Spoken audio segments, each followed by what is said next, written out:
سلام حبيباتي، اليوم جبت لكم وصفة سهلة تاع لي كيش خفاف وبنان. اروحوا معايا نوجدوه مع بعض. عندنا 250 غرام فرينة، 100 غرام زبدة تكون باردة مليح، حبة بيض باردة، ملعقة صغيرة تاع ملح، والماء حسب الحاجة. انايا راح نحضر هاد العجينة في الاشواغ، واذا حبيتوا نتوما ديروها في البيتخان ولا بيديكم.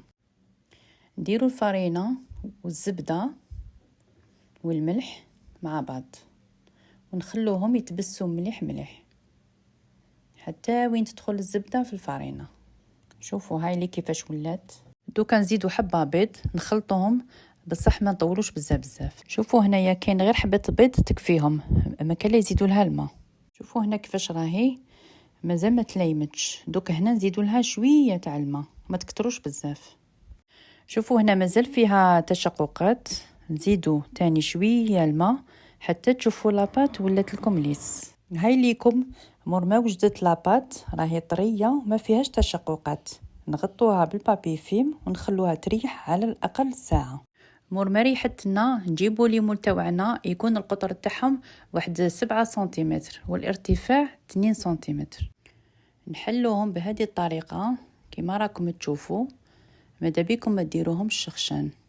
هنا لصقوا مليح الاطراف باش ما كي ندخلهم في الفرن ما يحبطوناش كما راكم تشوفوا بيدي هكذا. الموس تاعكم نحولهم كامل الزوائد، نتقبوهم بالفرشيطه وندخلوهم على الفرن مسخن مسبقا على 180 درجه. ماذا بيكم طيبوهم من نص طياب ونخرجوهم باش نعمروهم بالحشو. في كسرونه نجيبوا صدر دجاج، نديروا له 2 وريقات رند، شويه ملح، شويه فل كحل، نغطوه بالماء ونخلوه يطيب. نجوزو نحضروا لا كريم فرomagère تاعنا.